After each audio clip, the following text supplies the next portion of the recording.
عشق نبی میرے دل میں بھی سما جانا، مجھ کو بھی محمد کا دیوانہ بنا جانا، مجھ کو بھی محمد کا دیوانہ بنا جانا۔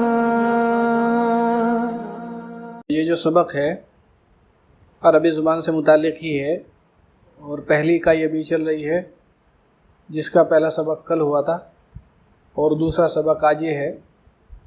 اس میں ہم زبانی رابطہ، عربی زبان کی مہارتیں، عربی زبان کے تشکیلی مراحل اور عربی زبان سے متعلق کچھ اہم بنیادی اصطلاحات پر گفتگو کر رہے ہیں۔ تو آئیے سب سے پہلے زبانی رابطے سے متعلق ہم گفتگو کر لیتے ہیں۔ زبانی رابطے میں زبانی رابطے کی تعریف، زبانی رابطے کا مطلب ہوتا ہے کہ ایک شخص دوسرے شخص تک تعارف اور مفاہمت کی غرض سے معرفت کا یا معلومات، حقائق، اطلاعات اور مفید باتوں کا تبادلہ کرے۔ یہ زبانی رابطہ ہوتا ہے، جس کے لیے عربی میں الاتصال اللغوی کی اصطلاح استعمال کی جاتی ہے۔ معرفت کا ایک شخص دوسرے شخص سے تبادلہ کرتا ہے اور اس کا مقصد باہمی تعارف ہوتا ہے اور مفاہمت ہوتی ہے۔ اس کے بعد تعریف کے بعد زبانی رابطے کے امتیازات کیا ہیں؟ ان میں ایک پہلا امتیاز ہے تغیر پذیری، یعنی یہ کوئی جامد عمل نہیں ہوتا ہے، بلکہ اس کے اندر ایک حرکت ہوتی ہے اور ایک تغیر ہوتا ہے، تبدیلی ہوتی ہے، اور اس کی دو خصوصیتیں ہیں۔ تغیر پذیری میں تکامل اور تفاعل ہوتا ہے۔ تفاعل پر آگے بھی گفتگو آ رہی ہے۔ تکامل کا مطلب یہ ہے کہ اس کے کامل ہونے کے لیے ایک شخص نہیں بلکہ متعدد اشخاص کی شمولیت ہوتی ہے، اور تفاعل کا مطلب میل جول ہے۔ دوسری خصوصیت اس کی یہی ہے جس میں متعدد افراد باہم قریب ہوتے ہیں اور ایک دوسرے سے رابطہ قائم کر کے دوسرے سے ملتے ہیں۔ تفاعل اور تکامل دونوں کا مطلب یہی ہے۔ تو دوسری خصوصیت میل جول ہے، جس کے لیے عربی میں تفاعل کا لفظ استعمال کیا جاتا ہے، یعنی اس میں متکلم اور سامع دونوں کسی رائے پر اتفاق کرتے ہیں، یعنی باہم مل جاتے ہیں، اور وہ رائے ان کی متفقہ رائے ہو جاتی ہے، متحد ہو جاتے ہیں وہ اس پر، تو گویا کہ وہ مل جاتے ہیں، ان کا عمل، وہ اس عمل میں وہ گویا کہ شریک ہو جاتے ہیں، تعامل ہو جاتا ہے، تفاعل ہو جاتا ہے، تشارک مشارکت ہو جاتی ہے۔ اس کے لیے انگریزی میں انٹریکشن کا لفظ استعمال کیا جاتا ہے۔ تیسری خصوصیت یہ ہے کہ رابطہ جو ہے ایک جماعتی عمل ہے، فرد واحد کے ذریعے مکمل نہیں ہوتا ہے، اگرچہ فرد واحد سے اس کی شروعات ہوتی ہے، جیسا کہ آگے آ رہا ہے، آغاز اس کا وہیں سے ہوتا ہے۔ ایک آدمی اپنے دل میں پہلے سوچتا ہے، خاکہ بناتا ہے، وہیں سے آغاز ہو جاتا ہے، گفتگو کا نقطۂ آغاز ہے وہ۔ تو یہ جماعتی عمل ہے۔ زبانی رابطے کے لیے لوگوں کا ایک گروہ اور ایک حلقہ پایا جاتا ہے، جب وہ ملتے ہیں تو ایک زبانی رابطہ وجود میں آتا ہے۔ چوتھے نمبر پر معلومات کا تبادلہ اس میں ہوتا ہے۔ سامع اور متکلم میں باہم جو معلومات کا تبادلہ کرتے ہیں، متکلم کوئی چیز پیش کرتا ہے، معلومات دیتا ہے، اور سامعین اس کو لیتے ہیں، اس طریقے سے یہ چلتا ہے۔ کامیاب زبانی رابطے کے شرائط میں سے پہلی شرط ہے مقصد کا واضح ہونا، مقصدیت جس کو کہتے ہیں۔ متکلم اور سامع دونوں پر ہی مقصد گفتگو پہلے سے طے شدہ ہونا اور واضح ہونا ضروری ہے، تبھی گفتگو کامیاب ہوتی ہے۔ دوسری خصوصیت ہے اثر انگیزی، یعنی سامعین کے حالات کو دیکھتے ہوئے، ماحول کو دیکھتے ہوئے، پس منظر کو دیکھتے ہوئے متکلم اپنی گفتگو کے لیے مؤثر اسلوب اختیار اگر کرے گا تو گفتگو اور رابطہ جو ہے وہ کامیاب ہوگا۔ تیسری خصوصیت ہے شراکت، یعنی متکلم اور سامع اپنے تجربات کو باہم تبادلہ کریں گے۔ اگر صرف متکلم گفتگو کرتا رہے اور سامعین اس میں حصہ ہی نہیں لیں، سامع اس میں حصہ نہیں لے گا، تو گفتگو میں اتنا لطف نہیں آتا ہے، قوت پیدا نہیں ہوتی۔ کامیاب گفتگو وہی مانی جاتی ہے جب کھلے ماحول میں گفتگو ہو اور سننے والے بھی اپنے تجربات کا تبادلہ کریں۔ چوتھی چیز ہے رد عمل۔ رد عمل میں کے تعلق سے یہ بات کہی جاتی ہے کہ گفتگو کا ایک نتیجہ ظاہر ہونا چاہیے، اور اس سلسلے میں ایک قابل وضاحت چیز یہ ہے کہ گفتگو کی کامیاب ہونے کے لیے ضروری نہیں ہے کہ جس مقصد کے لیے بیٹھے تھے 100% وہ مقصد حاصل ہو جائے، بلکہ صرف یہ ہے کہ نتیجہ مثبت یا منفی جو بھی نتیجہ ہو وہ نتیجے پر بات پہنچے، تو یہ کامیاب گفتگو مانی جاتی ہے۔ بس زبانی رابطے کی اقسام میں ذاتی رابطہ، یعنی انسان اپنی ذات سے فکری گفتگو کرتا ہے، فکری عمل انسان دل میں خاکہ بناتا ہے، سوچتا ہے، یہ آغاز ہوتا ہے گفتگو کا۔ دوسری قسم ہے دو نفری مخصوص رابطہ، یعنی متکلم اور سامع کے درمیان خصوصی گفتگو ہو سکتی ہے۔ موٹی موٹی قسمیں جو ہیں یہ وہ یہاں ذکر کی جا رہی ہیں۔ تیسری قسم ہے عوامی رابطہ، یعنی دو لوگوں کے درمیان نہیں بلکہ گفتگو 3 یا بہت زیادہ بڑی تعداد کے درمیان وہ گفتگو ہو رہی ہے، متکلم بڑے مجمع سے جمع غفیر سے خطاب کر رہا ہو۔ اس کے بعد عربی زبان کی مہارتیں، جن کو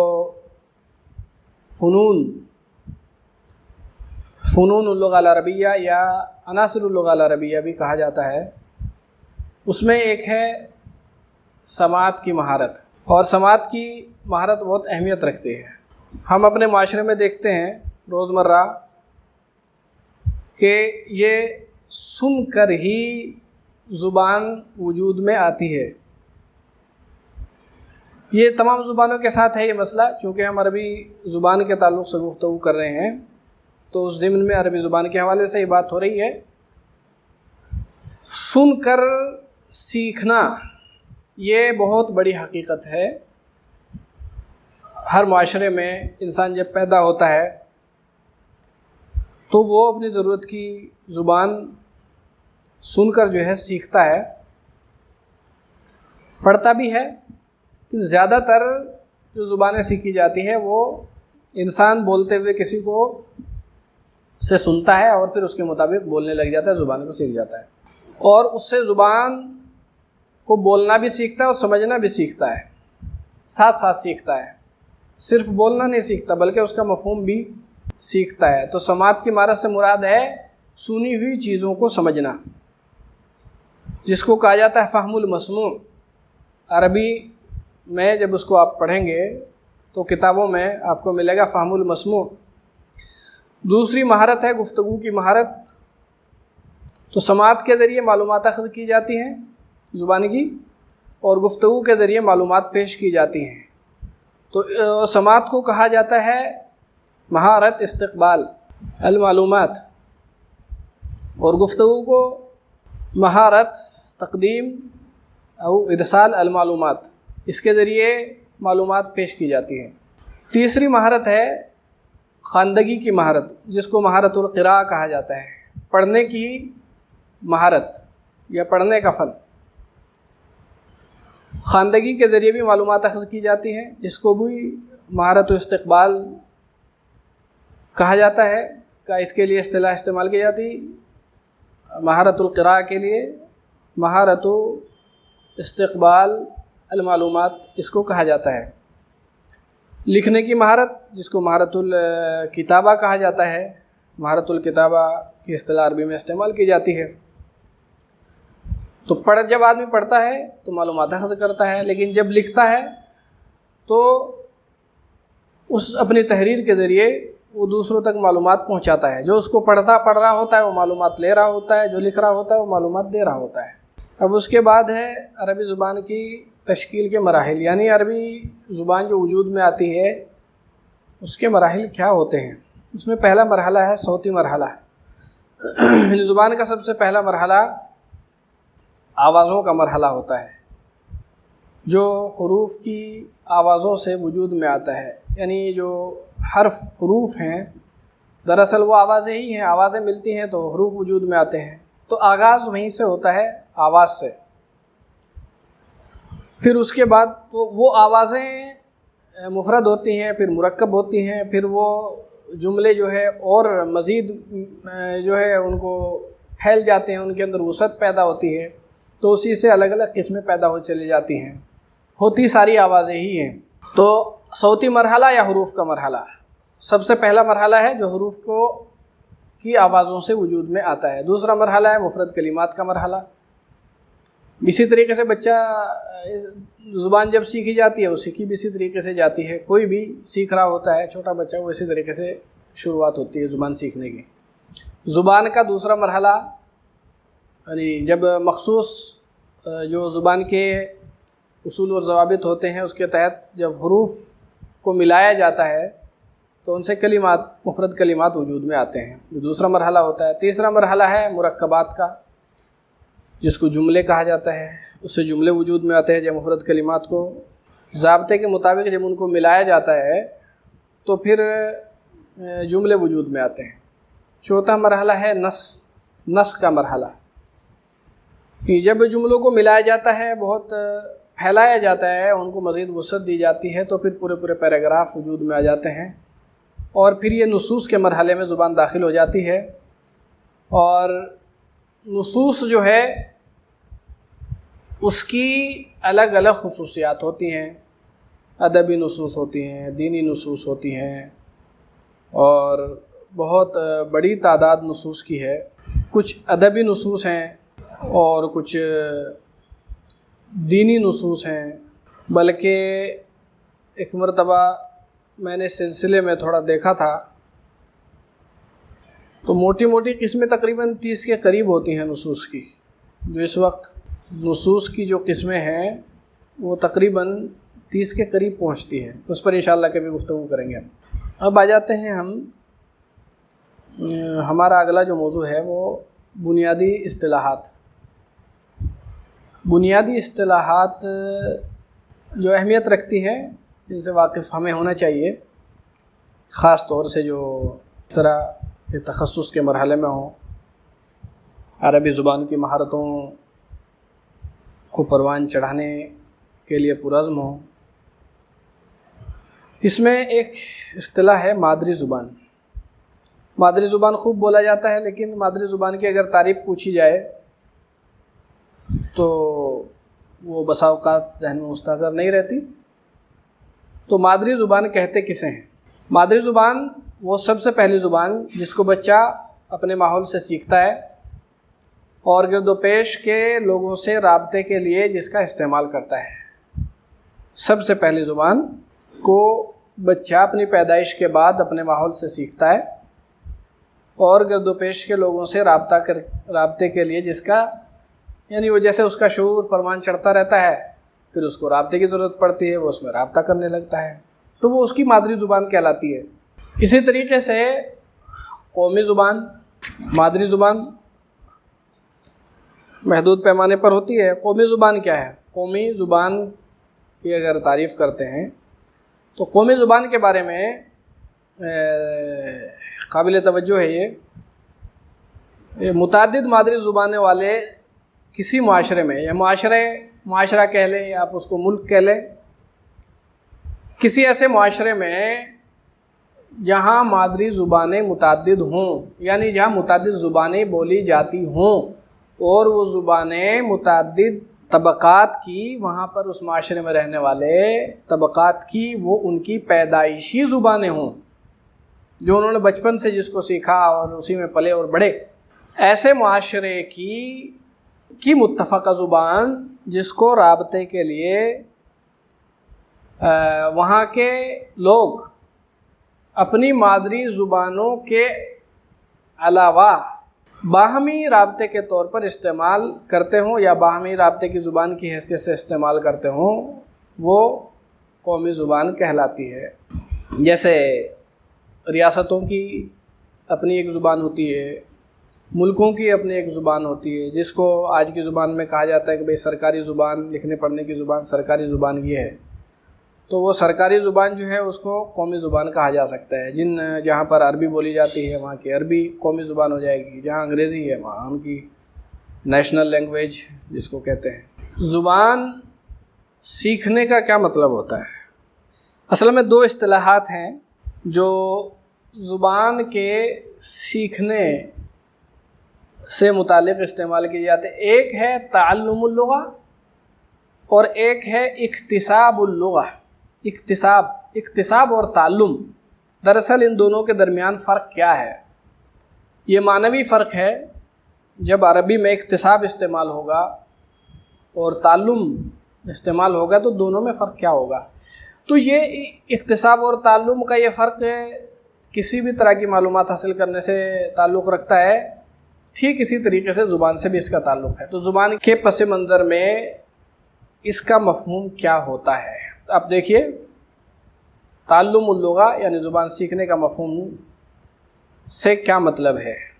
کہتے ہیں کہ اس سے مراد ایک شعوری عمل ہے جسے ایک فرد کسی دوسری زبان کو سیکھنے کے درمیان انجام دیتا ہے، اور اس ضمن میں وہ زبان کے قواعد اور اس کے طریقۂ استعمال سے واقفیت حاصل کرتا ہے. تو زبان کے قواعد اور اس کے طریقۂ استعمال سے واقفیت حاصل کرتا ہے، اور یہ عمل وہ قصداً کرتا ہے.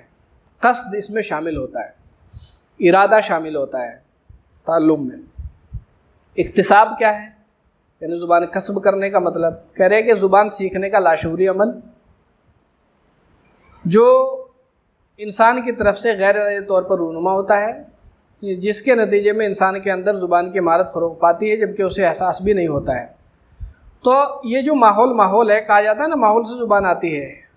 اور اسی طریقے سے جیسے اپنے ماحول میں ایک بچہ پیدائشی طور پہ پیدا ہوتا ہے، پھر وہ اپنے شعور کے پروان چڑھنے کے ساتھ ساتھ کسی زبان کو جس کو جیسا کہ بھی مادری زبان کے تعلق سے گفتگو آئی، مادری زبان کو اپنی وہ سیکھ لیتا ہے.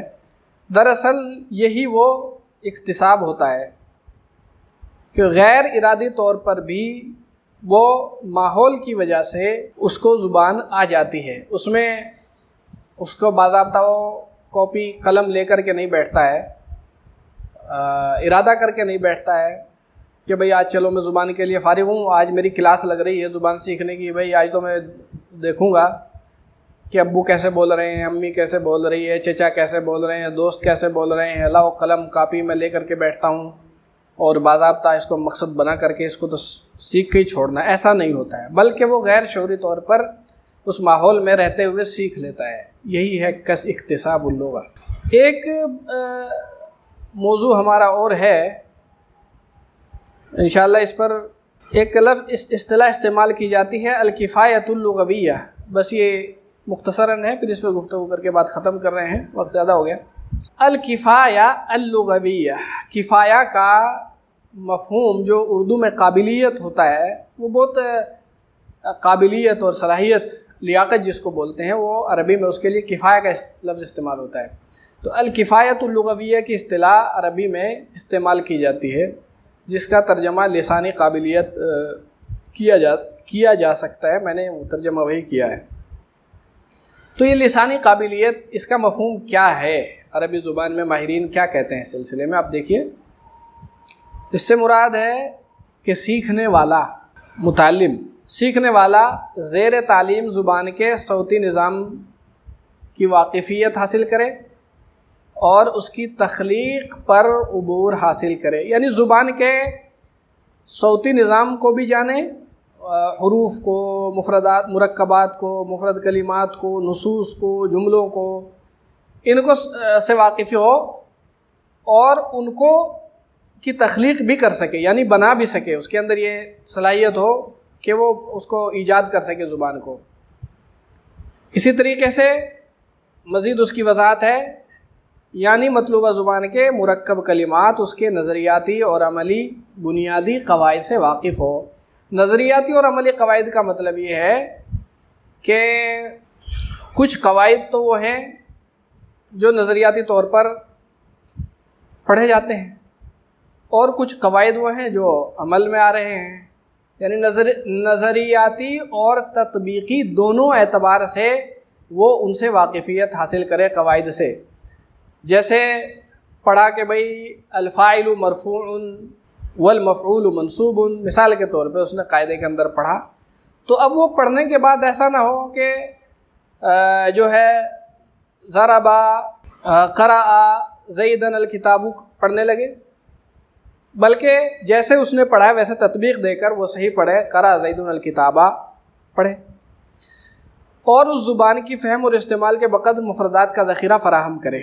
تو یہ چیزیں جو ہے جب یہ مرحلہ پیدا ہو جاتا ہے، یہ چیزیں فراہم ہو جاتی ہیں، تو پھر مانا جائے گا کہ اس شخص کے اندر لسانی قابلیت پیدا ہو گئی ہے، کفایت الکفا یا اللغویہ اس کے اندر پیدا ہو گئی ہے۔ دوسری اصطلاح ایک ہو جاتی ہے رابطے کی قابلیت، جس کو الکفایت الاتصالیہ عربی میں کتابوں میں، فن کی جو کتابیں ہیں اس میں الکفایہ الاتصالیہ آپ دیکھیں گے، ملے گا آپ کو، پڑھیں گے تو الکفایہ الاتصالیہ رابطے کی قابلیت، صلاحیت، اس کا کیا مطلب ہے کہ اس سے مراد یہ ہے کہ سیکھنے والے کے اندر عربی زبان کے بے ساختہ استعمال، روانی سے اپنے نظریات اور تجربات کے اظہار، اور عربی زبان سے حاصل شدہ معلومات کے بآسانی ادراک کی قدرت اس کے اندر پیدا ہو جائے، یعنی گفتگو کی صلاحیت اس کے اندر پیدا ہو۔ زبان کی معلومات حاصل بہت سی مرتبہ انسان کر لیتا ہے لیکن گفتگو نہیں کر پاتا ہے، تو یہ الگ سے، اگرچہ زبان کی مہارتوں میں گفتگو کی مہارت ہے لیکن اس کی اہمیت کے پیش نظر اس کو باضابطہ طور پر بیان کیا جاتا ہے اور اس پر توجہ دی جاتی ہے۔ زبان کی مہارتوں میں شامل ہے گفتگو کی مہارت، لیکن یہ گفتگو کی جو قابلیت ہے اس کو الگ سے اس کی اہمیت کے پیش نظر بیان کیا جاتا ہے، تو اس کو الکفایۃ الاتصالیہ کہا جاتا ہے، جس کے اندر کی تعریف آپ کے سامنے آئی اور اس کی وضاحت ہوئی ہے۔ ساتویں چیز ہے ثقافتی قابلیت۔ اس کے لیے عربی میں الکفایہ ثقافیہ کا لفظ استعمال کیا جاتا ہے، اور یہاں پر ثقافت سے مراد دراصل اہل زبان کا جو کلچر اور تمدن ہے اس سے واقفیت مراد ہے۔ ثقافتی قابلیت کا مطلب ہے کہ سیکھنے والا عربی زبان کی ثقافت سے واقف ہو، دوسرے لفظوں میں صاحب زبان عربوں کے تمدن، ان کی تہذیب اور ان کے خیالات، تجربات، اقدار، رواج، ادب، فنون سے واقف ہو، کیونکہ اگر اس تمدن اور تہذیب اور کلچر، رواج، تجربات، ادب اور فنون سے واقف نہیں ہے تو وہ اس زبان کے اندر مہارت پیدا نہیں کر سکتا، کیونکہ زبان دراصل کلچر کو ساتھ ساتھ لے کر کے چلتی ہے۔ آگے ایک اور ہے فصحى التراث، ایک عربی میں اصطلاح استعمال ہوتی ہے فصحى التراث، عربی ورثے کی فصیح زبان۔ تو ورثہ کس کو کہا جاتا ہے؟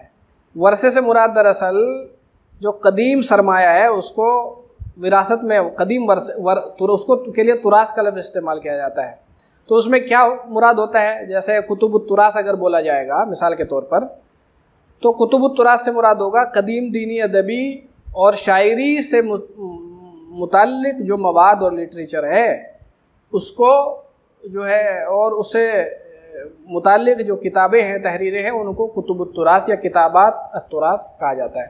تو اس میں جو فصیح زبان استعمال ہوئی ہے، جو زبان اس میں استعمال ہوئی ہے، اس کو فصحى التراث کہا جاتا ہے۔ یعنی فصحى التراث جب ہم بولیں گے تو اس سے مراد ہوگا قدیم دینی، ادبی اور شعری جو سرمایہ ہے اس سے متعلق جو تحریریں ہیں اس میں جو زبان استعمال ہوئی ہے وہ مراد ہوتی ہے۔ اسی طریقے سے جدید فصیح زبان سے مراد جدید عربی، یہ تو آپ حضرات ماشاءاللہ جانتے ہی ہوں گے، چاروں طرف اسی کا ہے بھئی، بہت سے ادارے آج کل جدید عربی پڑھا رہے ہیں، آپ حضرات بھی یہی پڑھیں گے، فنکشنل عربی جو اس وقت معاصر عربی زبان جو استعمال ہو رہی ہے۔ لیکن اس سے مراد کیا ہوتا ہے یہ آپ ذرا سمجھ لیجئے، یہ جو ہمارا کورس ہے اس سے متعلق اس کا تعلق ہے گہرا۔ دراصل اس سے کیا مراد ہوتا ہے؟ کہہ رہے ہیں کہ فصیح عربی، اس سے مراد جدید فصیح عربی ہوتی ہے جسے صحافی اپنے پروگراموں میں استعمال کرتے ہیں، نیز جس زبان میں مضامین، اخبارات، رپورٹس اور خطوط لکھے جاتے ہیں۔ تو یہ آج کے ہمارے سبق کے اہم مباحث تھے، یہیں پر ہمارا یہ آج کا سبق ختم ہوتا ہے۔ امید ہے کہ آپ حضرات اس سے مستفید ہوئے ہوں گے اور توجہ کے ساتھ آپ نے اس کو سنا، اور تمام احباب انشاءاللہ اس میں جڑیں گے اور دوسرے احباب کو بھی اس سے جوڑیں گے اور مربوط کریں گے اور دوسرے احباب کو اس سلسلے میں بتائیں گے بھی۔ اس کے باہمی تعاون سے انشاءاللہ یہ ایک اچھی چیز تیار ہوگی جس سے ہم بھی فائدہ اٹھائیں گے اور ہمارے بعد آنے والے لوگ بھی اسے انشاءاللہ فائدہ اٹھائیں گے۔ السلام علیکم ورحمۃ اللہ وبرکاتہ۔